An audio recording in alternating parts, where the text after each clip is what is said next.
भगवान की जय। এই সাধু সঙ্গ করতে করতে একদিন এর মধ্যে এক সাধু আমাকে দীক্ষা দিলেন। নদীতে স্নান করতে আসতে বললেন, আমি স্নান করে এলাম, অনেক কৃপা করে দীক্ষা দিলেন। আজাদিত মোহে ন পতিতে যো বহু যাচি দেওল হরিনাম। আমার মতো পতিতকে দেখে যেতে যেতে বিগড়ে। এটা শ্রী গুরুদেব কৃপা করেন শিষ্যকে। শিষ্যের আকুলতা দেখে শিষ্যকে কৃপা করে ভজন পথে পথিক করে দেবেন। যেখানে যেখানে দীক্ষা দিয়ে দেবেন না, তার সেবা বুদ্ধি দেখে, তার আকুলতা দেখে সদ্গুরু কৃপা করে দেশে নিয়ে দীক্ষা দেবেন। এই জন্যই তো এখন আমার কাজ আর কি শিষ্য খুঁজে বেড়ানো। হ্যাঁ, শিষ্যকে আমাকে বুঝতে হয় না, আমি দৌড়াই।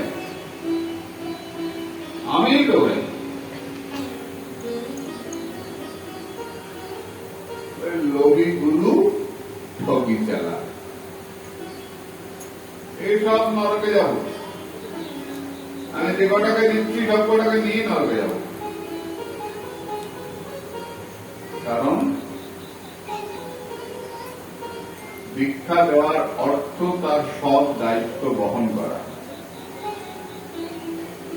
ভালো মন্দ তাকে ঠিক পথে চালিত করা, দিব্য জ্ঞানের পথে নিয়ে যাওয়া দীক্ষা। সবাই দীক্ষা নেয়, শিষ্য সবাই হয় না। যে গুরুদেবের শাসন স্বীকার করে, মানে গুরুদেব যা বলেন মানে, তাকে শিষ্য বলে। গুরুবাক্য যে স্বীকার করে তাকে শিষ্য বলে। গুরুদেব যদি ভয় পান যে কিছু বলবো চলে যাবে উঠে, নারাজ হয়ে যাবে, আমার মন্দির কে চালাবে, তাহলে গুরুও গেলেন, শিষ্যও গেলেন। গুরুদেব যদি শিষ্যকে ভয় পান তাহলে শিষ্যের সর্বনাশ, গুরু তো গেলেন। মন্ত্রী পা দিয়েছি, এই মন্ত্রী দেখবে কে, তার জন্য শিষ্য বলার দরকার। এরকম করলে দুজনেরই ক্ষতি। তাই দীক্ষা নেওয়ার আগে অন্তত 12 বছর বলেছেন, না পারলে অন্তত 1 বছর তো দেখো, সঙ্গ করো। করতে করতে যদি তিনি বোঝেন তোমাকে দেবেন, তুমি যদি বোঝো তার কাছ থেকে দেবেন। এলেন আর ঝোঁকে পরে নিয়ে নিলাম না। সেই রকম সদ্গুরু কৃপা করে আমাকে ডেকে নিয়ে দীক্ষা দিলেন। তারপর আমি গুরু আদেশ পালন করে ভজন করলাম। গুরু দীক্ষা দিলেন মানেই ব্যাস, মই বৈষ্ণব হয়ে গেলাম, আর মোর প্রসাদ সব কাড়ি খেলাম। আশ্চর্য ব্যাপার। আমি আজকে বেশ নিয়ে কালকে লোকের মধ্যে পা তুলে দিচ্ছি।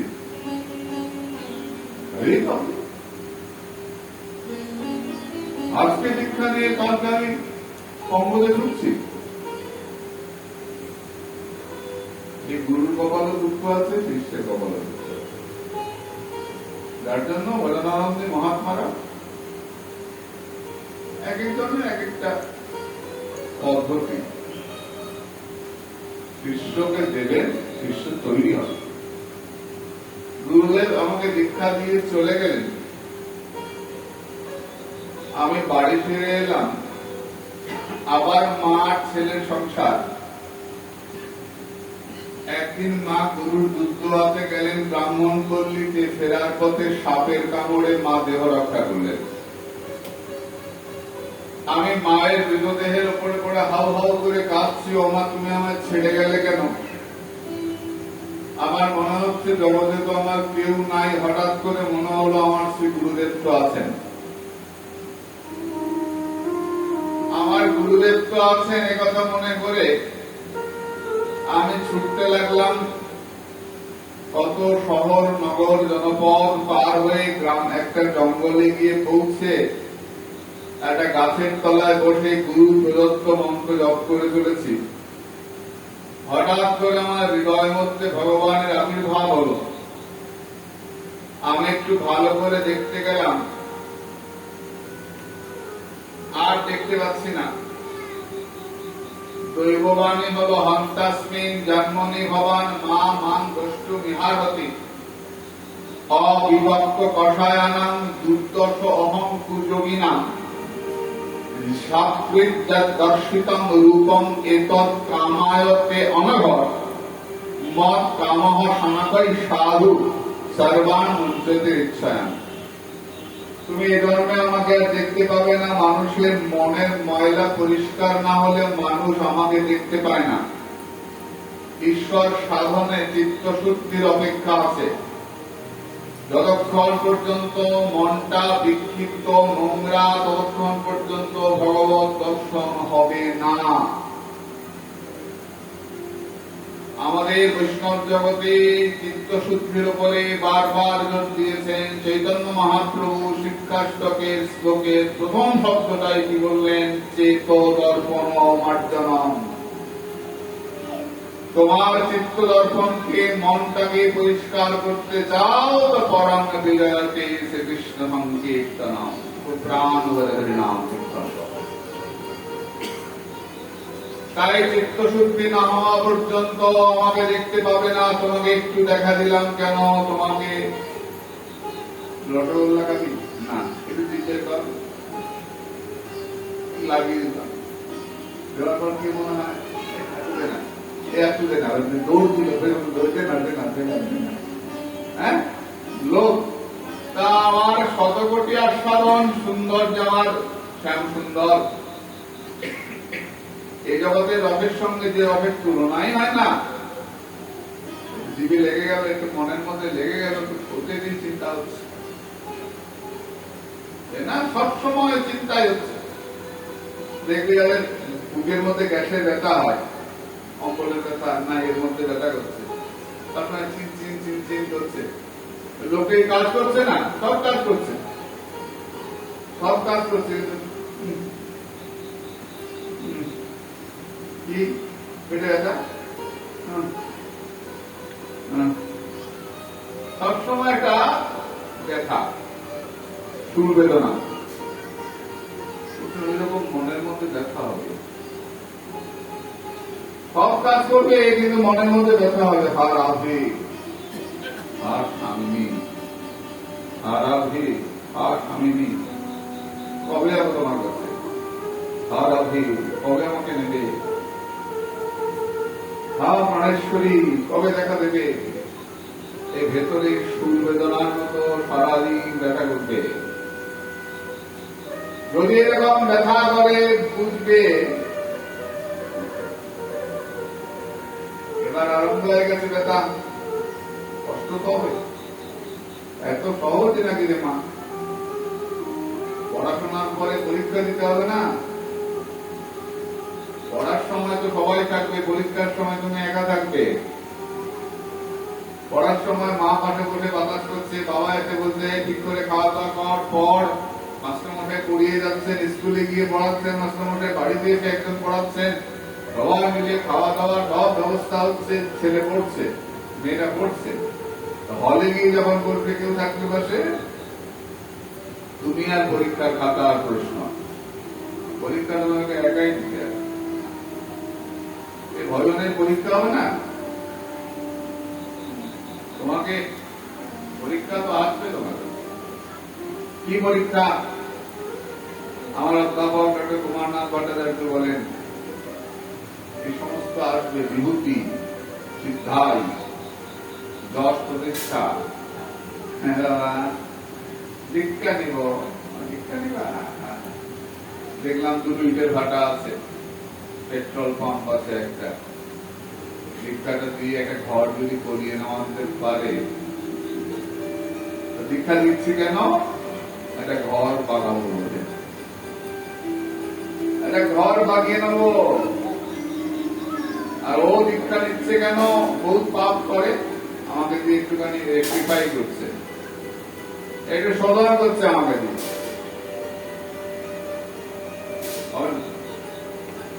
লবি গুরু ছবি খেলা, হ্যাঁ পরীক্ষা দিতে হবে রে, এত সহজ।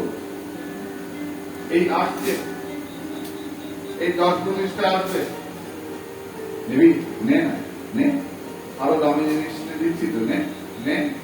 সাধক যদি ওদিকে একবার ঢুকে যান, এত আদরের ভজনটা নষ্ট, এত আদরের ভজনটা নষ্ট হয়ে যায়। আমি দেখেছি মানে কোনো ছেলে, অল্প বয়সের ছেলে চট পড়ে, ভিক্ষা করে, রুটি এনে টিনের চালে ফেলে, সকালবেলা ভিক্ষা করে নিয়ে এসে টিনের চালে ফেলে, সারাদিন শুকায়, বিকালে নামিয়ে গুঁড়ো গুঁড়ো করে জল দিয়ে মাখিয়ে খায়। কি বই রাখবো? আমার নিজের চোখে দেখা। ওই গুরুদেবকে জিজ্ঞেস করেছি আমি, দাদু এত কঠোরতা কেন? গুরুদেব উচ্চকোটির মহাত্মা, দাদু এত কঠোরতা কেন করেন? আমাকে বলছেন, আপনাকে লাইকা ছাড় আছে, আমাকেও লাইকা নাই। ওই শুকনো রুটি খায়, যদি ভাত খেতে ইচ্ছে করে তো সন্ধ্যেবেলা একটুখানি অন্ন ফুটিয়ে আমি দেখতাম একটু বাদাম দিয়ে দিত, লবণ একটু তেতা দিয়ে নাড়িয়ে বাদাম দিয়ে অন্ন দিয়ে খেয়ে। কি কঠোর বই রাখতো। কি হলো, গুরুদেব বয়স হয়ে গেছিল 100-র উপরে, গুরুদেবকে কাঁধে নিয়ে নিয়ে ঘুরতে, বাড়ি বাড়ি কাঁধে যেতে গুরুদেব মনে করতে কাঁধে নিয়ে যেত। কি বই রাখতো, তাকিয়ে দেখার মতো বই রাখতো। গুরুদেব চলে গেলেন, এখন ঘরে দামি দামি জিনিস, নিজে একটা দামি সাইকেল কিনেছে, ব্যাটারি দিয়ে চলে। কোথায় গেল চট, সাদা ফিনফিনের বহির্বাস, সাদা ফিনফিনের চাদর, চকচকে শরীর, মাথার শিখাটা একেবারে তেল দিয়ে চকচক করছে, পরিষ্কার পরিচ্ছন্ন শরীর।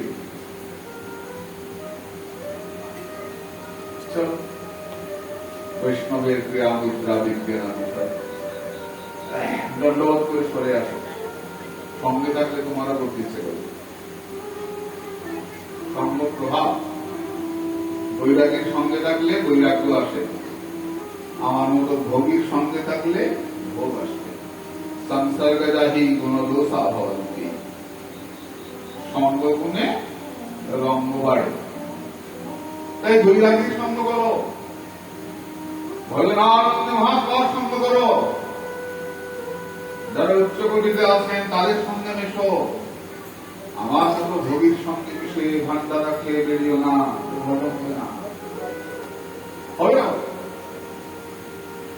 একজন ছেলেকে দেখি তো, তাদের ভজন দেখে হিংসা হয়। ব্যাসভেরার জয়নিতাই বাবা ছিলেন, শ্যামসুন্দর পণ্ডিত শ্রী গুরুদেব, তাকে আমরা দেখেছি। বলতেন হিংসা করা খুব খারাপ রে,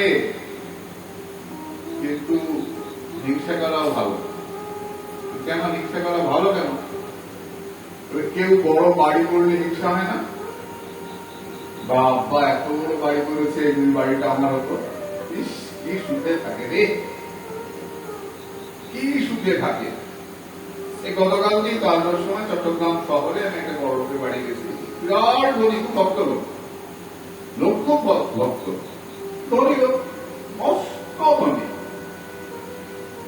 4 তলার উপরে ঠাকুর ঘর, ব্যাপার। একটা দরজা কত লক্ষ টাকার কে জানে, এক একটা গাড়ি 1.5 কোটি টাকা দাম, 3খানা গাড়ি, মস্ত লোক।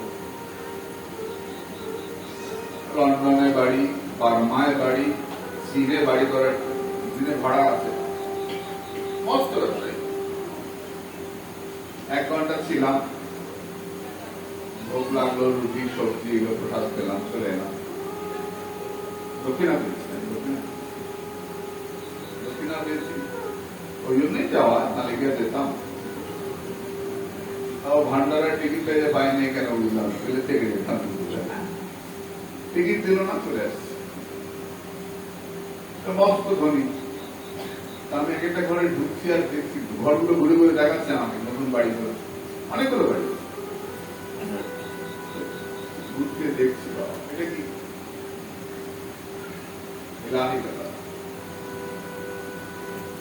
হিংসা হয় না? ভুয়ো হয়েছে আমার ভিতরে হিংসা। এত বড় বাড়ি, 5 তলা বাড়ি, আর এত সুন্দর।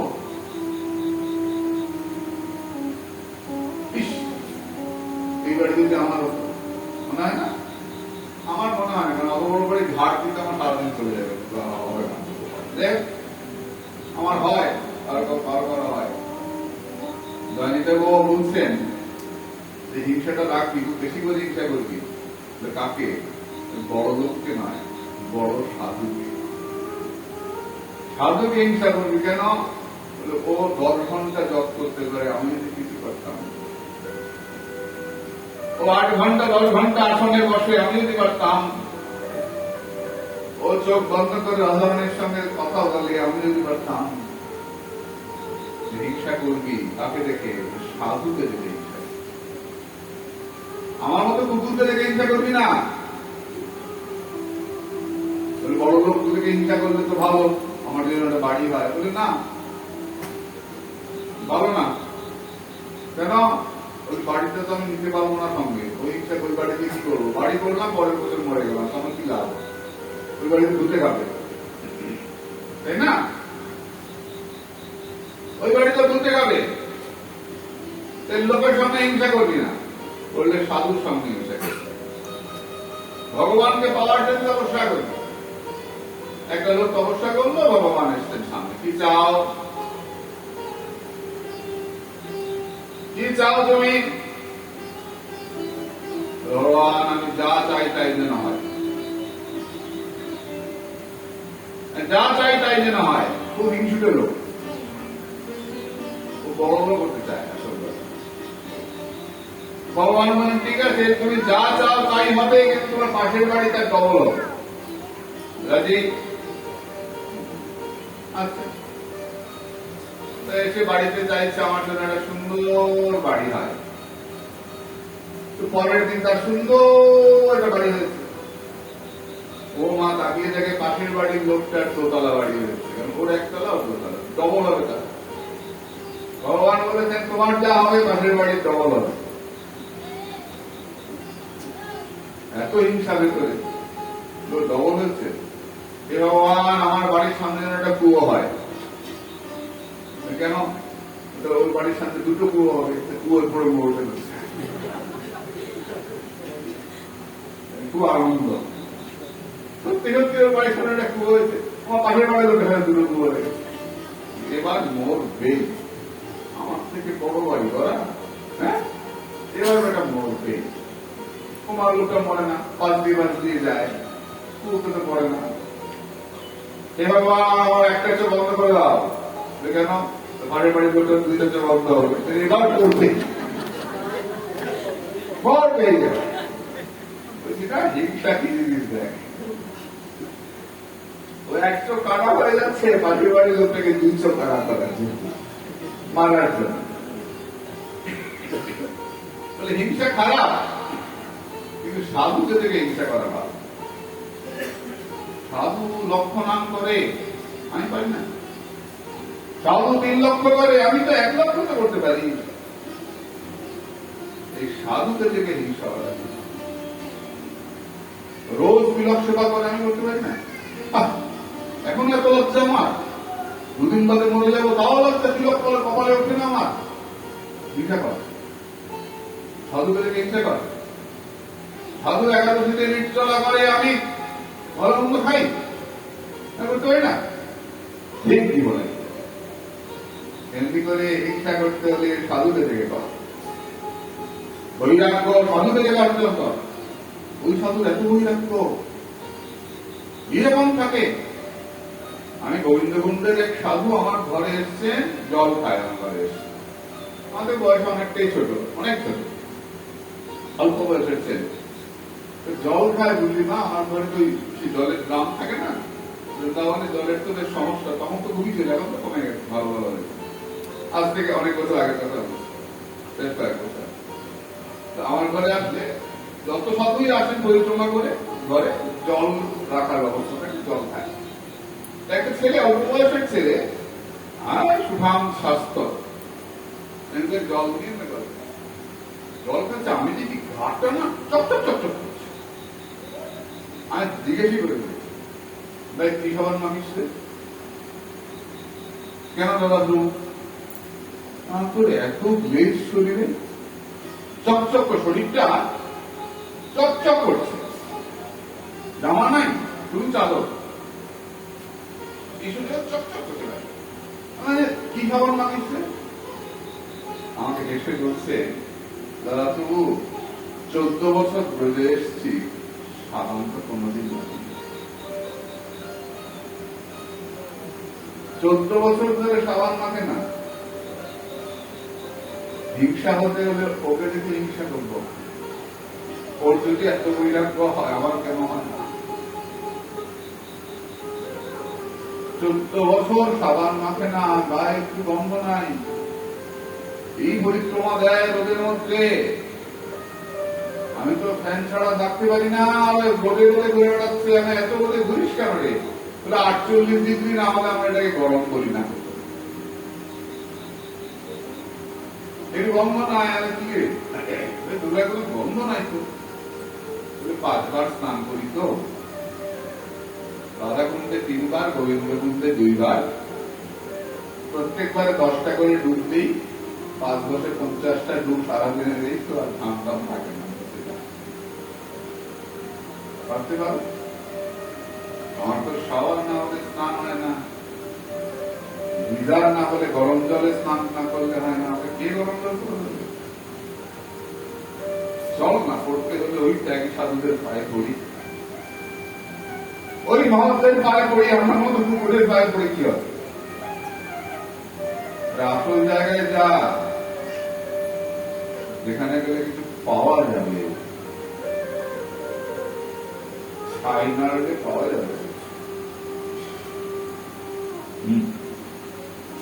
ভজন করতে হলে যারা ত্যাগী তাদের কাছে,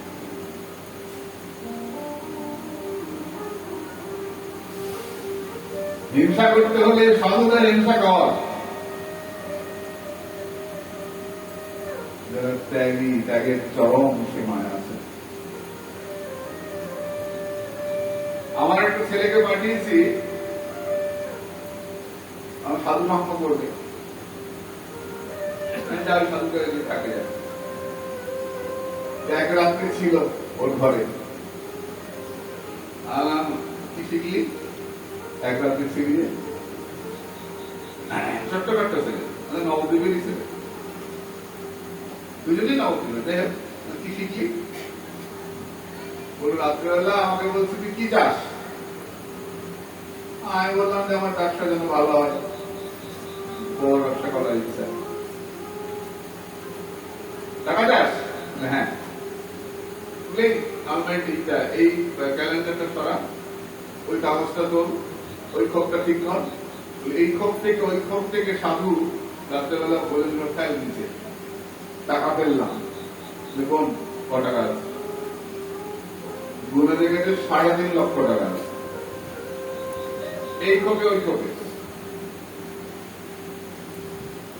আমি জিজ্ঞেস করলাম কোথেকে পান? লোকে দেয়। কি করেন? আমিও লোকে দিই, নিজে একটা নয়া এখন দেখভাল করেন, মাদুরি করে খায়, দিনে 2 বার গোবর্ধন পরিক্রমা করে। ওই টাকা কি হয়? কোন সাধু পা ভেঙেছে, কারো অপারেশন হবে, কারো হাসপাতালে যেতে হবে,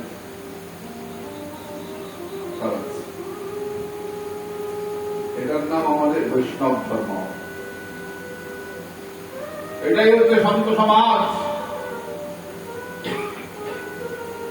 তো এই ভজন করতে করতে না মন পরিষ্কার হয়, আর মন পরিষ্কার হয়ে ভজন শুরু হয়, ঈশ্বর দর্শন হয়।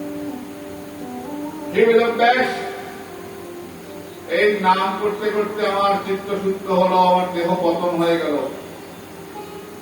আমি ছিলাম দেবর্ষী নারদ, হলাম হরে কৃষ্ণ, ছিলাম দাসীপুত্র, হলাম দেবর্ষী নারদ। ভাগবত লেখো। বেদব্যাস সরস্বতী নদীর তীরে সম্মাপ্রাস নামক স্থানে কুল গাছে ঘেরা আশ্রমে, বদরিকাশ্রম, বদরি মানে কুল গাছ, ভাগবত লিখলেন। সেই ভাগবত ছেলেকে পড়ালেন সুখদেব গোস্বামীকে। এই সুখদেব গোস্বামী তো ন্যাংটো সাধু, ঘুরে ঘুরে বেড়ান। তো উনি ওখানে ভাগবত পড়লেন কেন? এক জায়গায় তো বেশিক্ষণ থাকেন, ঘুরে বেড়ান। একটা গরুকে দুধ দোয়াতে যত সময় লাগে, সুখদেব গোস্বামী কতক্ষণ এক জায়গায় থাকেন, তারপর চলে যান।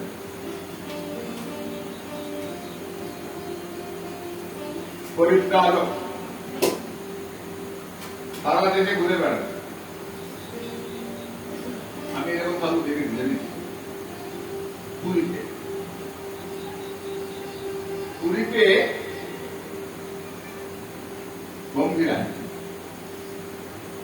সিংহ জানো, এটা অল্প বয়সের ছেলে, এই বছর 20, 22, 18 কোটে আছে।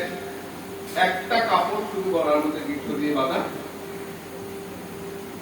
লম্বা লম্বা চুল, একটু দাঁড়িয়ে লম্বা লম্বা দাড়ি, সারা শরীরে বোঝাই যাচ্ছে ধুলা মাখা ময়লা। একটা কোণার মধ্যে বসে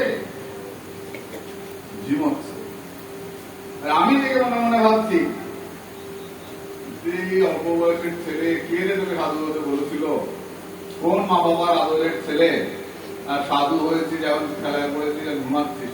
মনে মনে ভাব বলতে বলতে একজন বড় সাধু এসেছেন, বয়স্ক, তিনি খুব শিক্ষিত লোক, ডাক্তার। আমার বলছেন, বাবা কি দেখছো? না কাকু দেখো ছেলেটা, বাচ্চা ছেলে কিরকম করে ঘুমাচ্ছে। চলো, কাছে গিয়ে প্রণাম করেছি। তিনি করেছেন, আমরাও করেছি, সাধু প্রণাম, ছেলেটা করেছি। তখন আমার সঙ্গে তিনি জিজ্ঞাসা করছেন যে, বাবা আমরা এসেছি আপনাদের কিছু উপদেশ করুন, আপনার কাছে ব্যাপার মানে এই বেদান্ত বলে যাচ্ছে গড় গড় গড় গড়। আমরা তো চমৎকৃত। আমি মনে হচ্ছি রাম, এটা আমি মানে আন্ডার এস্টিমেট করেছিলাম, অবহেলা করেছিলাম, মনে হয় বাচ্চা ছেলে হিরোম বলে যাচ্ছে। তাই প্রণাম করে চলে এলাম। পরের দিন লোকনাথ রোডে আমার সঙ্গে আবার দেখা। তাই প্রণাম করলাম, বাবা বলে আমাকে বললেন এই কাপড়া, এটা কাপড় চাই না। আমি ওখান থেকে ছুটে একটা অটো নিয়ে এসে হরিদাস মঠে সুটকেস খুলে একটা সুপার ফাইন কাপড়, ভালো চেয়েছি আমি দিব না, একটা সুপার ফাইন কাপড় নিয়ে আমি গেছি। কি খুশি, আধা ঘন্টা বাবা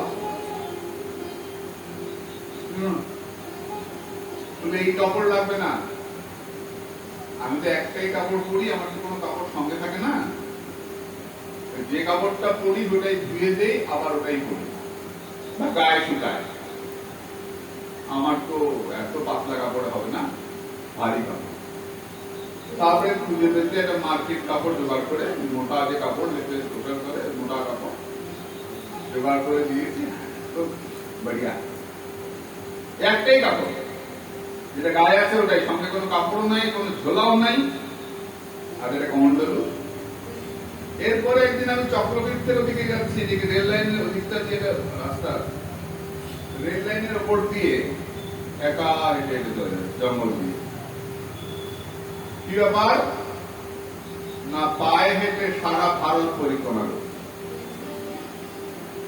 সারা ভারতে অল্প বয়সের ছেলেটা পায়ে হেঁটে ঘুরছে, চুলের মধ্যে ময়লা, গায়ে ময়লা, হাতে কমণ্ডলু। ভারতের সাধুরে মা তোমাদের পেটে জন্মেছে, গাছ থেকেও পড়ে নাই, কোন সাধুর পেট থেকেও বেরোয় নেই, মায়েদের পেট থেকে বেরিয়েছে, তাই না? মায়েদের পেট থেকে সাধু জন্মায় নাকি সাধুর পেট থেকে বেরোয়? টেনে বেরোয়? মায়েদের পেট থেকে বেরোয়। আমার নিজের থেকে সাধু,